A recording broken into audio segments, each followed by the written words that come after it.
Aujourd'hui, on va parler argent, statut, comment entrer dans le top 1%. Comme tu le sais, dans ce podcast, je te délivre de la valeur sans coupure. L'objectif, c'est pas de te donner de la dopamine, mais un réel plan d'action pour avancer vers tes objectifs. Alors, si tu es motivé à les atteindre, n'hésite pas, prends un petit carnet, prends des notes, pose ton téléphone et sois 100% concentré dans ce podcast-là. Et aujourd'hui, j'ai pris des notes, tu vas voir, ça va être très intéressant. Si tu veux déjà le plan, je vais te donner ma définition du top 1%. De toute façon, tu auras juste en bas sur le timeline pour y aller directement si tu en as envie. Mon plan d'action exact, ensuite les actions que tu vas devoir faire et enfin les outils indispensables pour y arriver. Donc si toi aussi tu veux vraiment atteindre ton objectif, je te laisse écouter ce podcast tranquillement et on va directement commencer par ma définition du top 1%. Comme tu le verras, j'ai mon téléphone pour rien oublier et te donner absolument toute la valeur et l'essentiel. Donc déjà, quelle est ma définition du top 1%? C'est une très bonne question pour que tu puisses savoir un petit peu déjà, moi, quel est mon référentiel. Premièrement, pour moi, le top 1%, ce n'est pas que l'argent. Beaucoup de personnes, ça sera uniquement ça, c'est-à-dire atteindre un patrimoine à 7 chiffres, chose que je parle quand même beaucoup. C'est normal, la thématique de ma chaîne est autour de l'éducation financière, mais pour moi, il y a énormément de choses. Il y a déjà la santé, le physique, les relations, l'argent évidemment. Tout ça va composer en fait le top 1%, également l'intelligence, la curiosité. En fait, c'est vraiment un tout si tu veux. Aujourd'hui, quand je parle vraiment du top 1%, c'est-à-dire d'avoir des finances au top, c'est-à-dire pouvoir, je sais pas, gagner, imaginons, 10 000 € par mois, ça va être également du coup avoir un physique, pouvoir, je dis n'importe quoi, savoir se battre avec de la boxe, ça peut être également avoir des solides relations, ça peut être toutes ces choses-là, en fait, aujourd'hui, qui va englober évidemment le top 1%, même si évidemment, quand on parle de cette catégorie-là, on va souvent se référencer évidemment au patrimoine, à la somme que la personne va gagner de manière mensuelle ou annuelle. Mais pour moi, ça reste très important aussi de dissocier chacune de ces choses, même si tu t'en doutes. Lors de ce podcast, je ne vais pas te parler des relations, du physique, du sport, des personnes le font beaucoup mieux que moi. Aujourd'hui, comme on est sur une chaîne d'éducation financière, je vais surtout te parler et t'axer au niveau en fait de l'argent pour t'expliquer comment est-ce que je vais m'y prendre et comment est-ce que tu vas pouvoir le développer aussi. Mais il faut vraiment comprendre que c'est des choses importantes. Également, les projets vont rentrer en compte, etc., etc. Donc, moi, ce que je vise, c'est vraiment cette catégorie-là. Il y en a d'autres qui vont viser peut-être le 10%, etc. Moi, je vise vraiment le top 1%. Évidemment, c'est extrêmement compliqué. C'est pour ça que je vise pas forcément le top 1% de manière financière. Le top 1%, tu t'en doutes, c'est souvent les milliardaires. J'estime, je dis pas que je peux pas y arriver, mais c'est forcément plus compliqué, ça demande des sacrifices sur cette vie, etc. Moi, je vote plutôt pour le 1%, excuse-moi, mais vraiment le combo financier, le combo également, du coup, santé, relations, projets, etc. C'est vraiment le plus important pour moi. Et je pense que tu devrais le viser également. Au final, même si je ne l'atteins jamais, c'est un très bel objectif. Pourquoi? Parce qu'en fait, c'est une évolution en fait constante. D'autres personnes appelleraient ça un mal alpha, je ne sais plus exactement les termes, mais dans tous les cas, moi j'appelle ça plutôt le top 1%, c'est-à-dire des gens qui veulent en fait prendre soin de soi, qui veulent développer leurs finances, qui veulent développer leurs relations, qui veulent développer leur physique, etc. Et forcément, en fait, c'est une continuité. Tu n'atteins jamais, il n'y a pas un jour où tu te réveilles et tu dis, tiens, c'est bon, j'ai atteint le top 1% aujourd'hui. Non, évidemment, ça ne se passe pas comme ça, comme tu t'en doutes. Mais ça reste intéressant. Pourquoi? Parce qu'en fait, c'est juste une évolution perpétuelle avec le temps, et c'est ça qui reste extrêmement important. Et enfin, si tu veux, et que je peux un petit peu t'expliquer ma vision du monde, ce qui va te permettre ce top 1% là, en fait, c'est surtout sortir de ta zone de confort. Aujourd'hui, évidemment, si tu vises l'excellence, tu dois avoir d'abord et avant tout des journées exceptionnelles. C'est ce que disait Oussama Hamar, si je dis pas de bêtises, et je suis tout à fait d'accord avec son point de vue là. Aujourd'hui, la plupart des gens veulent une vie extraordinaire, mais refusent d'avoir des journées extraordinaires, et pourtant ça passe par là. Quand tu montes un château, certes, à la fin de l'ouvrage et qu'il soit créé, tu vois le tout, mais quand tu divises en fait section par section, tu te rends compte qu'en fait c'était chaque journée qui a permis la construction de ce château-là, et encore plus, brique par brique. C'est d'ailleurs, je crois, la théorie du facteur cheval, et ça c'est vraiment intéressant à prendre en compte, c'est que en fait, toutes les actions que tu vas faire au quotidien vont soit t'approcher, soit t'éloigner de ce top 1% là. Et moi, ma vision actuelle des choses, c'est que malheureusement, il y a très très peu de monde qui vise ce top-là aujourd'hui, ce top 1%, appelle-le comme tu veux. Eh bien, pourquoi? Parce que de plus en plus de personnes refusent de sortir de leur zone de confort, ce qui est tout à fait normal avec les réseaux sociaux, la dopamine, avec tout ce qui peut être fait à côté, plutôt que se concentrer sur un business, plutôt que de mettre des efforts dans un projet. Forcément, c'est beaucoup plus simple pour toi d'aller sur Netflix aujourd'hui, d'aller en boîte de nuit ou en soirée étudiante le jeudi soir, plutôt que de travailler sérieusement sur ton projet. Mais crois-moi, si à partir d'aujourd'hui, tu essayes de viser l'excellence, que tu mets en place les actions pour le faire, je vois pas pourquoi tu pourrais pas y arriver en fait aujourd'hui. Si tu fais vraiment les bonnes étapes, je te dis pas de te couper non plus d'une vie sociale, mais que tu mets en place les bonnes choses, il est sûr à 100% que tu vas atteindre tes objectifs à long terme parce qu'évidemment, c'est comme tout, ce n'est qu'une question de temps au final. Tu vas pas à la salle de sport, et d'ailleurs, c'est pour ça que beaucoup de monde arrête, et je l'ai remarqué, hein, que tu auras des résultats au bout d'une semaine. Ça va prendre un mois, 2 mois, 6 mois, un an, 10 ans peut-être, mais il faudra du temps. Au plus, en fait, il faut savoir que la récompense est éloignée de ton envie. C'est-à-dire que là, imaginons, bon là j'ai un bon physique, mais imaginons c'est pas ton cas, et tu dis ben, j'ai envie d'avoir les abdos tracés, les pecs, etc. Eh bien forcément, ça va pas arriver demain. Donc il faut que tu arrives à tenir une motivation certaine, une discipline surtout, jusqu'à la fin de tes objectifs. Et pour d'autres personnes, ça va être au niveau du business, pour d'autres, ça va être au niveau des relations, peu importe, c'est vraiment à toi de trouver ce qui va te correspondre le mieux. Et peut-être que même dans ton cas, tu fais peut-être déjà partie du top 1% financier. Et dans ce cas-là, ça va être plutôt les relations à développer, ton physique, ça peut être énormément de choses, en fait, selon moi. Mais il faut prendre en compte, du coup, que pour moi, dans ma définition, le top 1 va regrouper énormément de choses. Ensuite, je vais te donner un petit peu mon plan d'action exact pour pouvoir, du coup, atterrir dans cette catégorie-là. Évidemment, tu te doutes bien, ça ne va pas se passer du jour au lendemain. Mais je vais déjà commencer avec le premier point qui est de comprendre que le temps est le seul facteur important et la discipline. Je vais un peu plus rentrer en détail là-dedans parce qu'en fait, beaucoup de monde oublie. Donc ça rejoint le point juste avant, c'est que le temps va être vraiment soit ton pire allié, enfin ton pire ennemi du coup, ou ton meilleur allié suivant comment tu l'utilises. Beaucoup de personnes sacrifient leur jeunesse en allant en soirée et en buvant de l'alcool, et d'autres la sacrifient en travaillant et en avançant sur leur projet. C'est quoi la différence des deux et pourquoi je dis sacrifier dans les deux cas? Certaines personnes parleraient de profiter de leur vingtaine, mais je parle d'un sacrifice parce que selon moi, si tu sors et que tu fais que ça de tes journées, que tu n'avances sur aucun projet, là où ça va être répercuté, ça va être sur ta trentaine, ta quarantaine, ta cinquantaine. Pourquoi? Parce que tu auras peut-être une vie de famille plutôt lambda, assez stable, assez plan-plan, tu auras peut-être quelques difficultés financières, tu n'auras rien d'extraordinaire dans ta vie, et c'est vraiment pas ce que je souhaite moi en tout cas, ça peut être ton cas, et ça, libre à toi de le penser, forcément, hein, je ne prive personne aujourd'hui de faire ce qu'ils ont envie de faire, mais c'est quelque chose d'important à prendre en compte, c'est qu'aujourd'hui, soit tu sacrifies ta vingtaine en travaillant, tu peux sortir de temps en temps, hein. Ne crois pas que moi aussi je me prive des sorties, je sors un petit peu de temps en temps, je vois du monde, mais je sais les objectifs que je veux réaliser. Et d'ailleurs, si tu veux une méthode 100% fiable pour pouvoir les réaliser, je t'ai fait un autre podcast à ce sujet juste ici, je te le mets en place, c'est tout sur mon mock moi, je t'invite à aller le voir juste après celui-ci si ça peut t'intéresser. Mais le fait de comprendre que le temps va être ta meilleure métrique, c'est ça qui va tout changer. Et moi, je l'ai vu un petit peu aussi de mon côté avec la discipline, que ça a été dans le sport. Je vais un peu te raconter ça. Je te raconte un peu ma vie, c'est le but du podcast en même temps.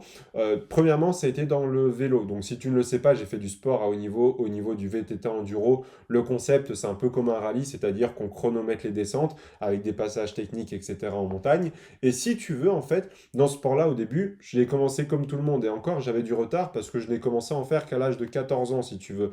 Et forcément, il y a des personnes dans mon domaine qui en ont fait dès leur plus jeune âge, 5, 6 ans, ils étaient déjà sur un vélo, ce qui n'était pas mon cas. Évidemment, je savais en faire, mais je ne savais pas faire tout ce que j'ai appris par la suite, parce que ça demande beaucoup de technique, de discipline, etc.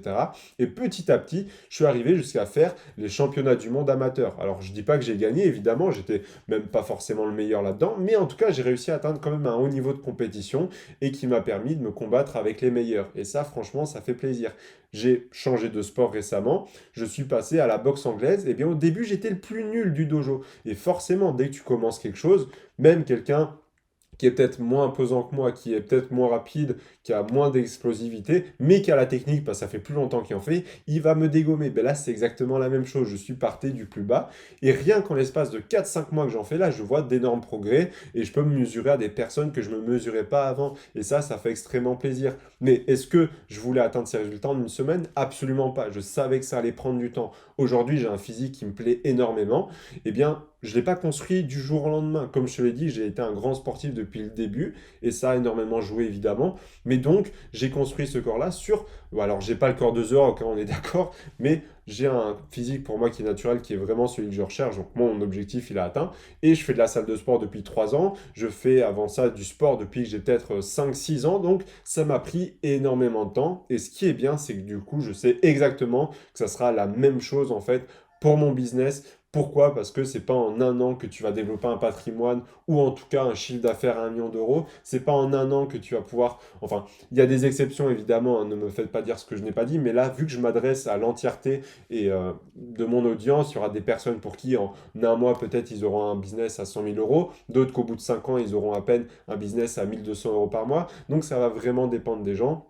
Mais là, comme je parle surtout de mon plan d'action, je prends en compte aussi d'essayer de parler pour une généralité. C'est-à-dire que là, j'ai compris que le temps et la discipline battra à plat de couture les chances, la chance en tout cas. Évidemment, elle a une part de responsabilité, mais pour moi, c'est vraiment les deux seules choses que tu dois prendre en compte. Évidemment, si tu comptes sur la chance et la discipline, mais que tu veux, imaginons, je dis n'importe quoi, être le deuxième Squeezie, mais que tu mets ta discipline juste dans le fait de jouer aux jeux vidéo et pas de record les vidéos et de les monter et de les publier, ça servira strictement à rien. Mais si tu as le plan d'action qui est dans la bonne direction et que tu as juste à appliquer la discipline et le temps, c'est vraiment tout ça qui va changer en fait par rapport à une autre personne. Et évidemment, il faut comprendre que il faut savoir aussi un peu ton niveau de bonheur. C'est-à-dire que moi, j'ai trois axes pour savoir que j'ai un bonheur qui est assez élevé. Quel est le premier axe? C'est la santé. Donc, il faut que je sois en bonne santé, que j'ai une bonne condition physique, que mon corps me plaise, que je fasse du sport, etc. Parce que pour moi, c'est vraiment indispensable à ma vie.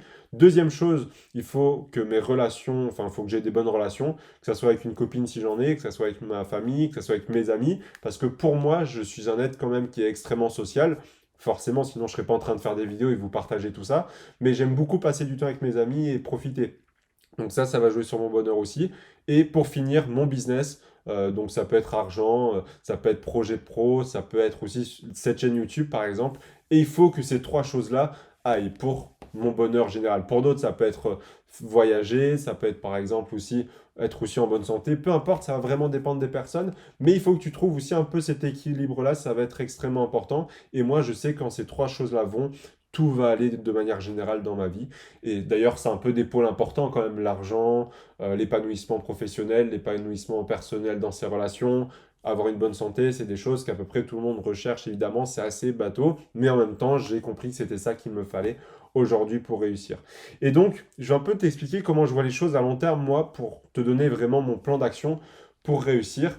Évidemment, ça va pas se faire du jour au lendemain, comme je te l'ai dit, mais il faut savoir que déjà, j'ai un objectif lointain, même plusieurs d'ailleurs. C'est mes principaux objectifs liés à l'argent, si tu veux, comme ça tu peux un peu les connaître. C'est d'essayer de monter un business à plus d'1 million d'euros de chiffre d'affaires par an. C'est également d'essayer de monter un patrimoine immobilier à plus de 5 millions d'euros, brut dans un premier temps. Évidemment, je ne te parle pas ça de l'année prochaine, mais à 20, 30, 40 ans, c'est vraiment ça mes ambitions. Et évidemment, ça va demander d'autres étapes. Également toucher 10 000 euros de dividendes par mois, des choses comme ça. C'est vraiment ça, entre guillemets, ma North Star, donc mon étoile du Nord, on va dire, qui va guider toutes mes actions au quotidien. À l'année, par exemple, là, cette année, j'ai vraiment envie d'atteindre les 1000 abonnés sur YouTube. D'ailleurs, mon Monk Mode est vraiment tiré par rapport à ça. C'est-à-dire que là, en ce moment, le Monk Mode que je suis en train de faire, c'est pour améliorer la qualité, commencer à établir un rythme de vidéo. Tu l'as peut-être vu, le rythme a augmenté, la qualité des vidéos a augmenté. Pas forcément le podcast ou autre, mais les vidéos du dimanche. Sinon, c'est des vidéos beaucoup plus centrées sur la valeur, etc. Pour me créer une vraie communauté de fans, en fait. C'est vraiment ça l'objectif et vous apporter un maximum de valeur dans les vidéos. Ensuite, il faut prendre en compte différentes choses aussi. C'est-à-dire que, certes, je veux 1000 abonnés, mais il me faut des objectifs à la semaine. Qu'est-ce que ça va être? Sortir 3 vidéos, essayer de trouver 4 améliorations par vidéo à implémenter. Évidemment, pour les podcasts, c'est un peu plus compliqué, c'est des vidéos très brutes, mais pour les autres, tu vois que j'essaie toujours d'améliorer un petit peu le contenu, notamment encore une fois les vidéos du dimanche, etc., etc. Et au quotidien, ça va être quoi? Par exemple, de faire le montage de la vidéo du jour, de faire les tournages comme aujourd'hui, par exemple, j'ai tourné 3 vidéos en une, la vidéo que tu as vue mercredi et celle qui va arriver dimanche, etc., etc. Donc tout ça, il faut réussir à décomposer. Pour toi, ça va être très important, ça également, d'avoir un plan d'action précis qui va t'amener à l'objectif. Il faut voir ça un petit peu comme des gros pas découpés en tout petits pas. C'est-à-dire que voilà, mon gros pas à moi, c'est quoi? C'est d'atteindre 1 million de CA par an avec mon business, comme je te l'ai dit, c'est de monter un empire en immobilier, c'est de faire toutes ces choses-là. Mais si je ne vise que ça, forcément, je ne sais pas quoi mettre en place parce que je n'ai aucune idée de comment décomposer l'objectif. Du coup, Comment on décompose l'objectif? Ben tiens, pour atteindre cet objectif-là en immobilier, eh bien, il faut que ma chaîne YouTube arrive à tant d'abonnés, il faut que j'arrive à monter telle source de revenus. Pour l'immobilier, il faut que j'arrive à prendre tel crédit, à investir dans tel bien immobilier, que j'arrive à me former, etc. Donc tout ça est décomposé pour l'atteinte de ces objectifs-là. Couplé à cela, le temps, parce que je sais, comme je te l'ai dit, que je ne vais pas arriver à faire ça en un mois, et peut-être même que je n'y arriverai jamais, mais en tout cas, c'est l'objectif, c'est le but en tout cas d'une direction. Ensuite, la discipline qui va venir avec, parce que évidemment, si je me laisse 20 ans, mais que pendant ces 20 ans-là, je travaille une fois par mois sur le projet, ça n'avancera jamais. Donc le temps, couplé à la discipline, couplé à un plan d'action, euh, t'as pas d'autre moyen en fait que de réussir, ou en tout cas d'être sur la voie de la réussite. Tu auras pour moi 1000 fois plus de chances de réussir que quelqu'un qui ne fait rien de sa vie et qui attend juste la chance bien, d'avoir sur un bon boulot une augmentation ou un pistonnage, peu importe. Mais en tout cas, c'est vraiment la chose à mettre en place. Et maintenant, on va vraiment passer à ce qui va le plus t'intéresser, je pense, selon moi. Tac, hop, je me suis un peu perdu sur mon téléphone. Sur les actions que tu vas devoir faire. Donc, premièrement, la chose essentielle, ça va être te former. Là, aujourd'hui, je te parle du plan d'action au niveau de la réussite financière, ça va être te former. Pourquoi? Parce que honnêtement, si tu pars tête baissée, sans savoir quel projet tu as envie de lancer, sans savoir également quel business model tu vas mettre en place, sans savoir quel investissement tu vas faire, c'est là que tu peux fortement te tromper. Évidemment, si tu vas atteindre le top 1% de manière financière, ça va être très compliqué, voire impossible avec, tu t'en doutes, un travail classique où tu vas gagner le SMIC, peut-être un peu plus, mais tu vas toujours avoir un plafond de verre et tu vas être dicté par ton temps de manière générale, hormis quelques exceptions comme des commerciaux ou autres, mais ton temps va régir à peu près ton plafond et ton revenu. Certes, tu peux peut-être augmenter un petit peu comme les médecins qui vendent leur temps quand même beaucoup plus cher qu'un caissier malheureusement, enfin c'est quand même assez logique entre guillemets parce qu'ils apportent plus de valeur, mais on va dire que ça va être très compliqué pour toi, même si tu es médecin, même si tu es avocat, eh bien de placer enfin de casser des plafonds de verre par rapport à un SaaS par exemple qui vend des abonnements, il peut en vendre 100 000 d'abonnements, à une personne qui vend des formations en ligne qui peut aussi bien vendre 10 formations que 100 000, ça ne lui prendra pas plus de temps. Toutes ces choses-là sont extrêmement importantes à prendre en compte. Donc, premièrement, forme-toi sur monter au moins un side business pour commencer, pour investir, etc. Mais surtout pour comprendre les règles du jeu. Aujourd'hui, il faut savoir que si tu utilises les règles du jeu qu'on utilisait il y a ne serait-ce que 20 ans, eh bien, tu es largement dépassé. Pourquoi? Parce qu'Internet est arrivé et ça a chamboulé absolument tout. Là où à l'époque, il y a 20-30 ans, tu devais déposer une grosse somme pour monter une entreprise, aujourd'hui, tu peux monter des dizaines, voire des centaines de business avec absolument 0 euros. Une chaîne YouTube, du coaching, du freelancing, pas forcément un e-commerce, ça demande de l'argent, mais beaucoup moins qu'à l'époque, etc. C'est à toi de trouver vraiment ce qui va te plaire. Mais concrètement, tu peux monter un side business à côté de tes études, ton travail à partir d'aujourd'hui, sans même avoir besoin d'argent de côté. Et ça, c'est vraiment l'une des plus belles choses. Donc ça, c'est les premières règles du jeu qui ont changé. C'est la possibilité de travailler autre qu'avec un patron et un travail classique, ou même de le faire en parallèle. Deuxième règle du jeu qui a changé, forcément, c'est pour faire fructifier ton argent. Il y a 50 ans, si tu voulais placer en bourse, en immobilier, il fallait quand même à minima avoir les bons tuyaux, les bonnes connaissances et surtout pouvoir le faire parce que tout le monde ne pouvait pas prendre un crédit immobilier, tout le monde ne pouvait pas investir en bourse, c'était souvent dans des banques spécialisées ou autres où il fallait avoir un minimum d'achat. Aujourd'hui, l'investissement est démocratisé grâce à l'Internet. Tu vas en bourse, à partir de 10 euros, tu as un courtier, notamment Trade Republic. Si tu veux 10 euros totalement offert, c'est le lien dans la description. Tu as les crypto-monnaies. Enfin bref, tout ce qui était inaccessible auparavant à la majorité de la population l'est devenu comme ça en quelques instants. Et ça va te permettre aujourd'hui de faire fructifier ton argent. Il faut savoir que le SP500, par exemple, a une performance d'environ 10% par an depuis 1957. Eh bien, tu vas pouvoir en profiter, etc. Pareil avec l'immobilier, à l'époque où c'était beaucoup plus compliqué d'investir. Je ne dis pas que ça reste facile, évidemment, mais c'est beaucoup plus accessible, déjà ne serait-ce que par l'information qu'il y a sur Internet. Aujourd'hui, tu vas apprendre l'immobilier, tu peux te former sur Internet. Tu vas apprendre la bourse, tu peux te former sur Internet.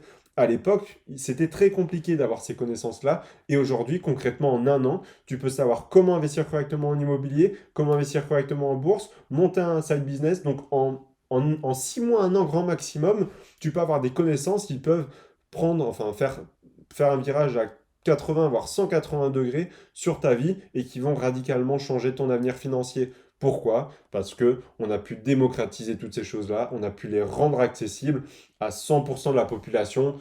Je parle pas si tu habites dans un pays où il n'y a pas Internet et même pas l'eau potable, ça forcément, malheureusement, à ce niveau-là, ça va être assez compliqué. Mais si tu regardes cette vidéo, j'estime que tu as au moins une connexion Internet et un ordinateur ou à minima un téléphone pour investir, eh bien, rien ne t'est impossible à partir d'aujourd'hui, surtout avec les nouveautés, ChatGPT, l'intelligence artificielle qui arrive. Il faut juste que tu comprennes les règles du jeu. Comme je dis souvent et tout le temps, comment est-ce que tu veux gagner une partie de Monopoly face à une personne qui a relu le manuel d'utilisation 10 fois? C'est totalement impossible. Donc, comprends les règles du jeu et surtout évite les pièges de la société actuelle. Il faut savoir que elle n'a pas forcément envie que tu sois millionnaire, milliardaire et que tu réussisses et que tu deviennes le top 1%. On le voit hein, via différentes choses. Donc évite les pièges de la société moderne, ou en tout cas ne reste pas dedans trop longtemps. Quels sont ces pièges? Tu as par exemple le 9 to 5, comme ils disent aux États-Unis, donc c'est-à-dire un travail classique où tu vas travailler de 9 heures à 17 heures. Évidemment, au début, tu seras certainement obligé, voire peut-être même toute ta vie d'en avoir un. Mais ne fais pas que ça, monte un projet à côté, permets-toi ou donne-toi l'occasion en tout cas d'avoir une chance de développer tes revenus et surtout de ne pas avoir de plafond de verre sur tes revenus, c'est hyper important. Deuxième chose, le crédit à la consommation. Aujourd'hui, on est dans une société capitaliste, on va pas se le mentir. Moi, ça me dérange pas parce que c'est de la méritocratie, chacun a son point de vue dessus, mais on est dans une société qui pousse à la consommation, à l'achat au dernier iPhone, à la dernière voiture, etc. Et le gros problème, c'est que en fait, ça va augmenter ton niveau de vie et tu vas rentrer dans cet engrenage-là. Tu sors des études, tu auras fait peut-être un master ou tu auras pris un crédit. Du coup, tu vas peut-être avoir un travail où tu vas peut-être gagner 2 000 € à la sortie. Tu vas peut-être dépenser 1 200, enfin 1 800 €. Boum, tu as une augmentation, tu gagnes 3 000, tu augmentes ton niveau de vie en conséquence, tu augmentes la voiture, tu prends un plus bel appartement. Du coup, tu es obligé de maintenir ce niveau de vie-là. Ensuite, tu vas peut-être passer à 5 000 €. Boum, tu augmentes encore une fois la voiture, tu prends une meilleure voiture, tu vas maintenant au restaurant, tu vas faire 2 voyages par an, tu as un meilleur appartement dans Paris 16e, et puis d'un coup, du jour au lendemain, boum, tu n'as plus de travail, et là, tu te rends compte que tu étais dans un engrenage où tu vivais, en fait, de paye de mois en mois. Et bien malheureusement, c'est l'engrenage de la société actuelle que tu dois éviter. Donc c'est ce qui s'appelle en fait hein, l'inflation du style de vie, tout simplement. Chose que je te déconseille fortement si tu veux atteindre le top 1%. Et plutôt, petite astuce, hein, c'est un peu en dehors du coup de ça, mais c'est une petite formation entre-temps. Si tu gagnes du coup, imaginons tu as une augmentation, ne mets pas plus de 10% de cette augmentation-là dans des loisirs. Tout le reste, ça part dans de l'épargne pour un investissement immobilier par exemple, dans ton livret A pour ton épargne de sécurité, mais j'imagine que tu en as déjà une, ou alors en bourse, etc. Donc, imaginons, tu as 2 000 €, tu as une promotion de 1 000 €, imaginons, ben 100 € maximum dans tes loisirs et 900 € pour le reste. Ou 200 € à toi de juger ce qui te semble bon pour toi. Mais donc, évite vraiment tous ces pièges-là. En troisième, j'avais noté également, du coup, la dopamine. Pour moi, c'est vraiment un gros, gros piège de nos sociétés modernes et c'est certainement ça qui va te bloquer, en fait, à lancer tes projets. Comme je te le disais plus tôt dans le podcast, c'est ça qui va te dire pourquoi est-ce que finalement j'irais me lever comme je le fais actuellement à 5 heures du matin pour travailler sur un projet qui me rapporte rien pour le moment, entre guillemets, si tu es en train de lancer quelque chose? Pourquoi est-ce que je commencerai à travailler 3 heures sur mon e-commerce? Pourquoi est-ce que j'irai prospecter 500 clients ou 50 clients pour être un peu moins fou pour au final ne pas avoir des résultats au début alors que je peux tout simplement me poser dans le canapé, regarder une série Netflix ou scroller sur TikTok? Forcément, la barrière est beaucoup plus complexe à briser dans ces moments-là. Et là, uniquement ta détermination à réussir ton objectif pourra la combattre malheureusement. Donc évite ce piège-là, réajuste tes niveaux de dopamine, essaye d'éviter. D'ailleurs, petit retour du monk mode si tu as vu le podcast juste avant, j'ai jamais été aussi heureux entre guillemets, alors que concrètement, je me divertis 3 fois moins qu'avant, c'est-à-dire qu'honnêtement, je me divertis peut-être qu'entre midi et 1 heure, et encore parfois je lis après avoir mangé. Et le soir, je lis, je suis même plus sur les réseaux ou autres. Donc honnêtement, je dois me divertir grand maximum 1 h 30 par jour, hors week-end où là, je profite un petit peu plus. Donc, je vais un peu t'expliquer par rapport aux actions que tu dois faire, par rapport à la société moderne. C'est que tu feras et tu devras mettre en place des actions que toute la société ne fera pas. Euh, En tout cas, la majorité, comme tu l'auras compris, monter un business ou un side business, très peu vont le faire. Commencer à investir, très peu vont le faire aujourd'hui, même si c'est en train de se développer avec la démocratisation.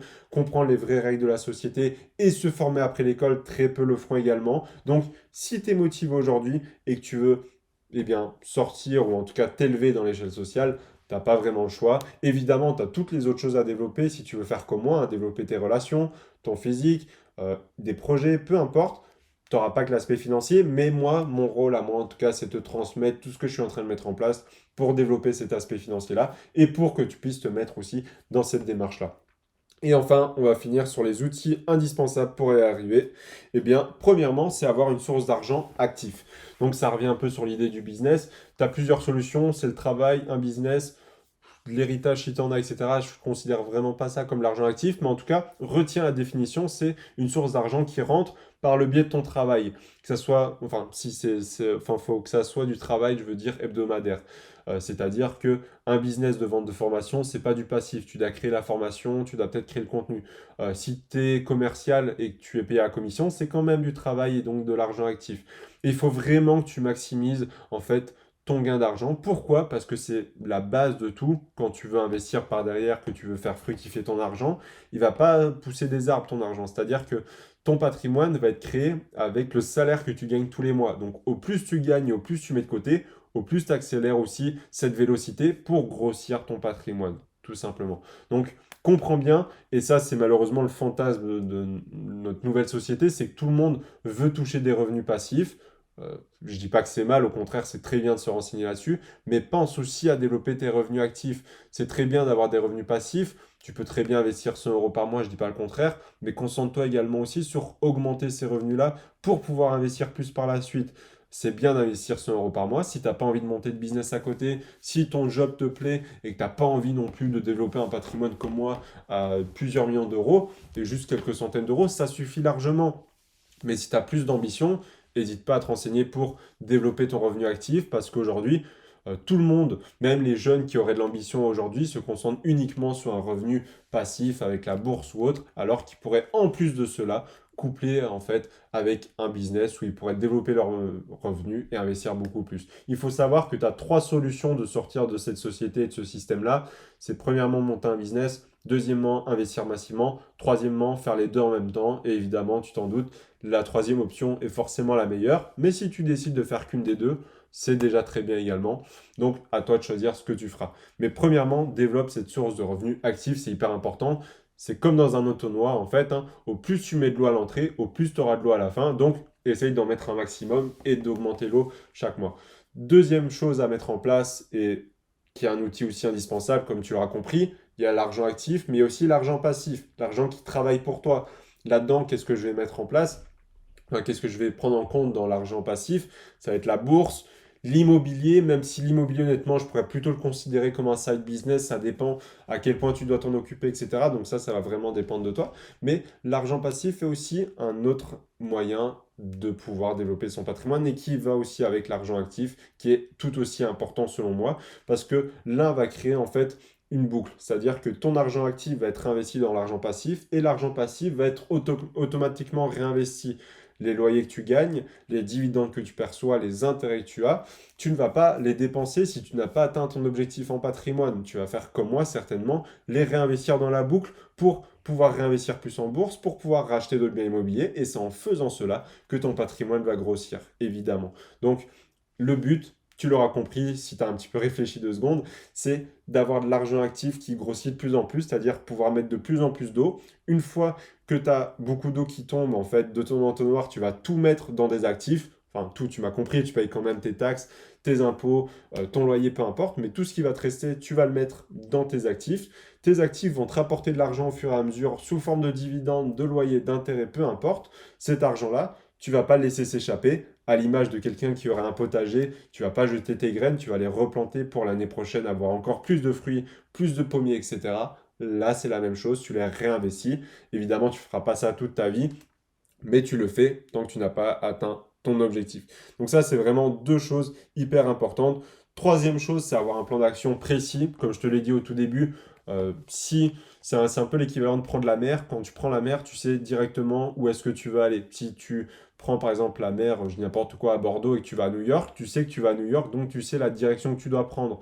Tu ne prendras jamais la mer sans direction. C'est totalement inutile, sinon tu vas faire que tourner en rond et tu n'auras même pas besoin de suivre un cap au final. Donc, je te recommande vivement de définir un plan d'action comme moi, une vision long terme pour savoir à peu près ce que tu as envie d'accomplir dans la vie. Ensuite, une vision à l'année pour pouvoir développer un petit peu et mettre en place les premiers objectifs qui vont pouvoir t'y atteindre, même si ça fait encore peut-être loin pour toi, à un an. Ensuite, tu mets en place à 90 jours, au mois, à la semaine et au jour, pour avoir un plan d'action le plus clair et fluide possible, qui soit réalisable et pouvoir le mettre en place chaque jour pour atteindre tes objectifs à la fin. Et enfin, développer aussi les piliers qui sont tout aussi importants que l'argent, évidemment, qui sont le physique, c'est-à-dire évidemment ta santé, donc développer un corps qui te plaît. Peut-être que toi, ça a envie de savoir te battre aussi avec la boxe, ce qui a été mon cas.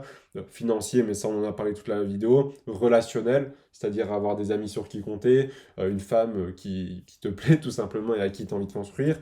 Également culturel, c'est-à-dire continuer de t'instruire, te former sur plein de sujets, ce que tu veux, que ce soit la psychologie, que ce soit l'histoire, peu importe, c'est à toi de choisir, et de choisir aussi les piliers pour toi qui sont réellement intéressants, parce qu'évidemment, comme je l'ai dit, les piliers qui sont importants pour moi pour être dans le top 1% ne seront peut-être pas les mêmes pour toi. Évidemment, il y a toujours des ressemblances avec l'argent, la santé, les relations, mais il y aura peut-être pour toi le voyage, apprendre une nouvelle langue, etc., etc. Et ça, c'est vraiment à toi de choisir. Voilà. J'espère que ce podcast t'aura plu. Je t'ai donné en détail mon plan d'action, ce que tu vas devoir mettre en place également, toi, de ton côté. Si tu veux voir la vidéo la plus longue de ma chaîne, mais avec le plus de valeur pour réussir tous tes objectifs, où je te donne en détail ma méthode précise et claire sur comment l'appliquer, c'est juste ici. On se retrouve juste derrière. À tout de suite. C'était Maxime.